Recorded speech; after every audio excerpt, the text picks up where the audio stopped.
मौलाना सल्लल्लाहु अलैहि वसल्लम दाइमन अबदा अला हबीबिका खैर खल्क़ि कुल्लिहिम। अल्लाह रब्बुल इज़्ज़त का बेपाया लुत्फ़ व करम और एहसान अज़ीम है कि जिसने हमें इस बाबरकत महफ़िल में इकट्ठे होने की तौफ़ीक़ अता फ़रमाई। सबसे बढ़कर ये कि हमें दौलत ईमान से बहरामंद फरमाया। आज हम जिक्र करेंगे कि आका अलैहिस्सलाम के विसाल मुबारक के बाद कैसे आका अलैहिस्सलाम की क़ब्र अनवर से तवस्सुल किया जाता था, और ये सहाबा के दौर की बात होगी। एक है आका अलैहिस्सलाम की ज़ात मुक़द्दसा से तवस्सुल, एक है आका अलैहिस्सलाम की क़ब्र अनवर से तवस्सुल। सुन्नह दारमी में इस रिवायत को नकल किया गया है। हज़रत अबू जौज़ा औस बिन अब्दुल्ला इस रिवायत को नकल फरमाते हैं।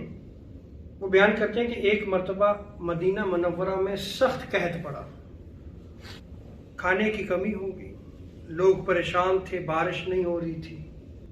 तो सारे हज़रत उम्मुल मोमिनीन हज़रत आयशा सिद्दीक़ा रज़ियल्लाहु ताला अन्हा की बारगाह में गए और अपनी हालत ज़ार की शिकायत की कि बड़े तंगी के हालात हैं, बारिश नहीं हो रही, क्या किया जाए। जब ये शिकायत की तो उम्मुल मोमिनीन हज़रत आयशा सिद्दीक़ा रज़ियल्लाहु ताला अन्हा ने आपने फरमाया कि आप आका अलैहिस्सलाम की क़ब्र अनवर पे जाओ, रोज़े अक़दस के पास वहाँ एक खिड़की आसमां की तरफ खुलती है, उसको खोलो और क़ब्र अनवर और आसमान के दरमियान कोई पर्दा हायल ना रहे। यानी उस खिड़की को खोल दो, आसमान और क़ब्र अनवर के दरमियान कोई चीज़ हायल ना रहे। ये कौन कह रहा है? उम्मुल मोमिनीन हज़रत आयशा सिद्दीक़ा रज़ियल्लाहु ताला अन्हा वो बयान फरमा रही हैं। यहाँ से एक और नुक्ता भी जो है वो हमें मालूम हुआ कि सहाबा के दौर में भी आका अलैहिस्सलाम की क़ब्र अनवर पे बाकायदा एक कुब्बा था या घर की सूरत थी। आसमान और क़ब्र अनवर के दरमियान एक खिड़की और रोशनदान भी था। ये जो सब्ज गुंबद बनना है ये तो तुर्कों ने बनाया है। अच्छा, ये जो तुर्कों ने बनाया ये भी एक इश्क की दास्तान है। ताजमहल के हवाले से तो आपने सुना होगा कि किस तरह जो है वो मोहब्बत की निशानी बयान की गई, लेकिन उशाक कैसे बनाते हैं ये असल हकीकत है जो बयान नहीं की जाती। उस दौर के जो उस्मानी सुल्तान थे, जब उन्होंने गुंबद खजरा बनाना था तो उन्होंने पूरी दुनिया के जो मुसलमान जो फन महारत रखते थे बिल्डिंग बनाने में, उन सब माहिरीन को तुर्की में इकट्ठा किया गया और उनके लिए एक शहर आबाद किया गया। वहां इकट्ठा करने के बाद उन्होंने कहा कि ये जो फन तुम्हें आता है ये अपनी औलाद को सिखाओगे। किसको? एक बच्चे को तुम सिखाओगे। तुम्हारा काम है कि तुम उसे अपना फन सिखाओगे और हमारा काम ये है कि हम उसे हाफिज कुरान भी बनाएंगे और आलिम दीन भी बनाएंगे। अच्छा, उन्होंने इस पे अमल शुरू कर दिया। उनके लिए स्पेशल एक शहर आबाद हुआ। जब वो बच्चे थे फिर जवान हुए और बाकायदा 25 साल के बाद जब वो जवान हो गए, वो यानी अपने फन में भी महारत रखते थे, हाफिज़े कुरान भी थे और आलिम दीन भी थे। इश्क देखे तुर्कों का, जो उस्मानी तुर्क थे। फिर उनको मदीना पाक में मुंतकिल किया गया और मदीना से बाहर बाकायदा एक पूरा शहर आबाद किया गया जहां पे उनको रखा गया। और फिर जब वो काम शुरू हुआ गुंबद खजरा बनने का, तो जितने उस गुंबद खजरा को बनाने वाले जो उस दौर के यानी अपने फन में महारत रखने वाले थे, वो साथ साथ कुरान पढ़ते थे और साथ साथ जो है वो काम करते थे।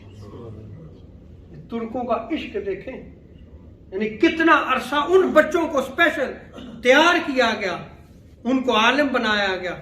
और जब वो गुंबद खजरा तामीर कर रहे थे तो हुक्म ये था कि बावजू होकर कुरान पढ़ते हुए सारा काम किया जाए। तो ये तो तुर्कों ने बनाया था जो गुंबद खजरा। बात ये चल रही है कि आप ये देखें सहाबा के दौर में भी ये चीज मौजूद थी और खिड़की मौजूद थी। अच्छा, वो खिड़की जब उस्मानियों ने गुंबद खजरा बनाया तो उस खिड़की को बाकायदा कायम रखा। अब मैं रिवायत की तरफ आता हूं कि उम्मुल मोमिनीन हज़रत आयशा सिद्दीक़ा रज़ियल्लाहु ताला अन्हा फरमाती हैं कि मैंने उन्हें कहा कि तुम ये काम करो। रावी बयान करते हैं कि लोगों ने ऐसे ही किया कि जो रोशनदान था उसको खोल दिया और क़ब्र अनवर और आसमान के दरमियान कोई चीज जो है वो हायल ना रही। रावी बयान करते हैं कि उसी वक्त बारिश बरसना शुरू हो गई और छम छम बारिश जो है वो बरसना शुरू हुई, यहां तक कि उस बारिश के बायस खूब सब्जा उगा और ऊंट सब्जा खा खाकर इस कदर मोटे हो गए कि जैसे वो चर्बी से फट जाएंगे। और उस साल का नाम आमुल फतक रखा गया, यानी पेट फटने का साल रख दिया गया। यानी इस कदर जानवर जो है वो घास खा के मोटे ताजे हो गए। तो देखें अमल क्या किया उन्होंने। उम्मुल मोमिनीन सिद्दीक़ा ने यही बयान कि कब्र अनवर और आसमान के दरमियान कोई चीज हायल ना रहे, उसको खोल दो और बारिश खूब बरसे। अच्छा, ये अमल अहले मदीना ने कायम और दायम रखा।